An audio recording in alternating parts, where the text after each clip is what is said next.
आधे आज़म मुश्तरक के दिलचस्प खेल। आइए आधे आज़म मुश्तरक और ज़ू अज़ाफ़ अक़ल से मुताल्लिक़ कुछ दिलचस्प चीज़ें और उसूल का मुशाहिदा करें। तो चलिए हम दो आदात पर गौर करते हैं, 14 और 70। 4 के मुफ़रद अज्ज़ाए ज़रबी 2 और 7 है और अदद 70 के 2, 5 और 7 है और इन दोनों आदात के अज्ज़ाए ज़रबी में 2 और 7 मुश्तरक है, इसलिए 2 और 7 को आपस में ज़रब देने पर 14 हासिल होता है और यही 14 आधे आज़म मुश्तरक कहलाता है। आइए एक और मिसाल लेते हैं। हम 25, 150 पर गौर करें। अदद 25 के मुफ़रद अज्ज़ाए ज़रबी हैं 5 और 5 और अदद 150 के मुफ़रद अज्ज़ाए ज़रबी हैं 2, 3, 5 और 5।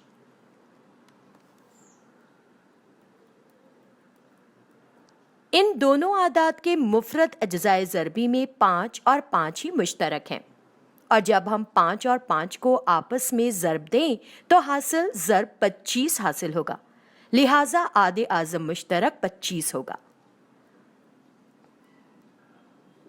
अब अगर आप इन दोनों मिसालों पर नज़र डालें तो क्या हम इनमें कुछ मुमासिलत देखते हैं?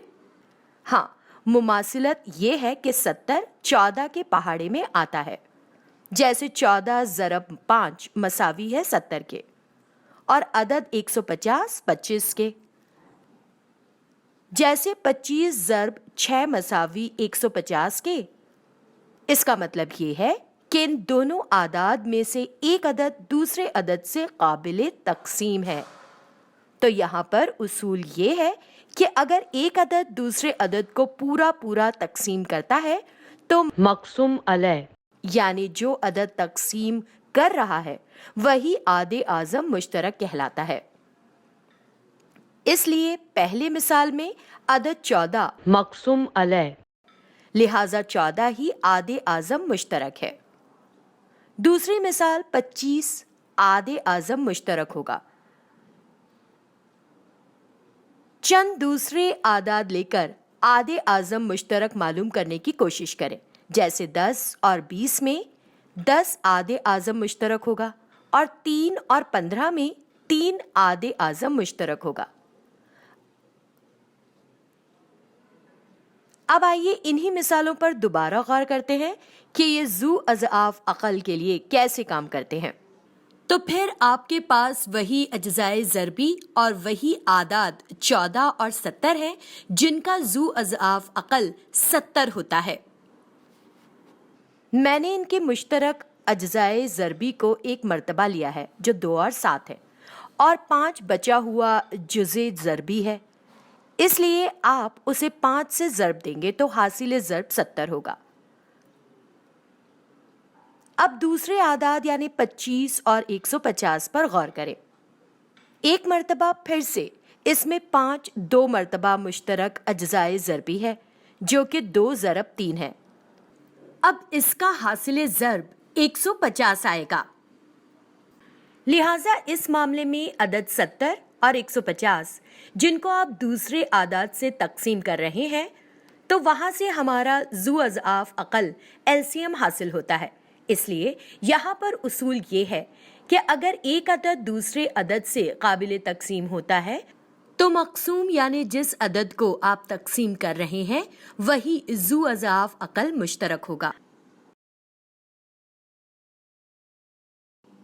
आप दूसरे आदाद के ज़रिए भी इस उसूल की जांच कर सकते हैं।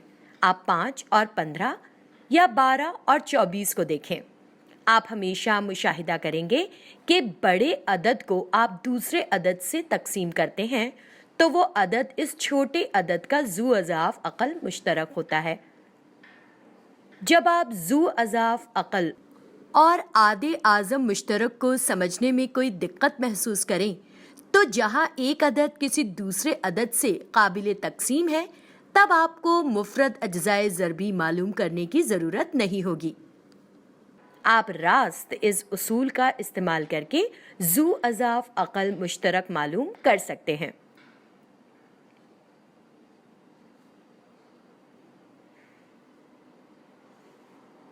आइए बिलफर्ज, हमारे पास दो अदद हैं।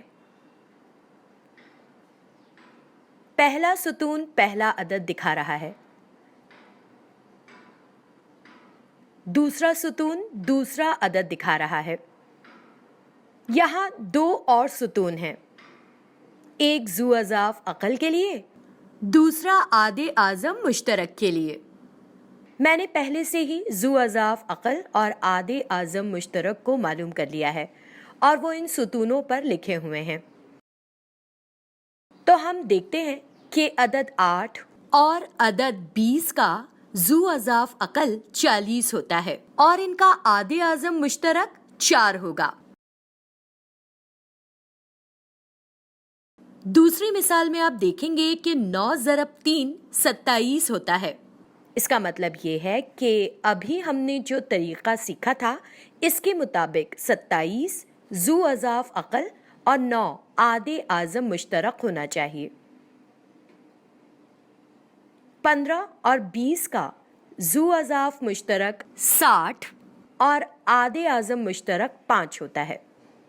8 और 12 के लिए भी मेरे पास ज़ू अज़ाफ अक़ल और आदे आज़म मुश्तरक है। अब आखिरी सफ़ को देखिए, 5 और 25 फिर से 25, इसलिए ज़ू अज़ाफ अक़ल 25 और आदे आज़म मुश्तरक 5 होना चाहिए। अब यहाँ पर हम देखना चाहते हैं कि क्या इन ज़ू अज़ाफ अक़ल और आदे आज़म मुश्तरक में कोई ताल्लुक़ है। आइए दोनों आदाद का हासिल ज़र्ब लिखने की कोशिश करें और ज़ू अज़ाफ अक़ल और आदे आज़म मुश्तरक का हासिल ज़र्ब भी लिखें। अगर मैं ज़ू अज़ाफ अक़ल और आदे आज़म मुश्तरक को ज़र्ब करूं तो ये भी 160 होता है। इसी तरह अगर मैं 12 ज़र्ब 8 करूं तो ये 96 होता है। ज़ू अज़ाफ अक़ल 24 और आदे आज़म मुश्तरक 4 है। अब 24 ज़रब 4 भी 96 ही होगा। दो आदाद का हासिल ज़र्ब उनके ज़ू अज़ाफ अक़ल और आदे आज़म मुश्तरक के हासिल ज़र्ब का मसावी होता है। अब क्या मैं इसका इस्तेमाल ज़ू अज़ाफ अक़ल और आदे आज़म मुश्तरक का हिसाब लगाने के लिए कर सकती हूँ?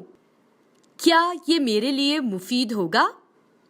हाँ, फ़र्ज़ कीजिए मैं ये आदाद जानती हूँ, 12 और 20।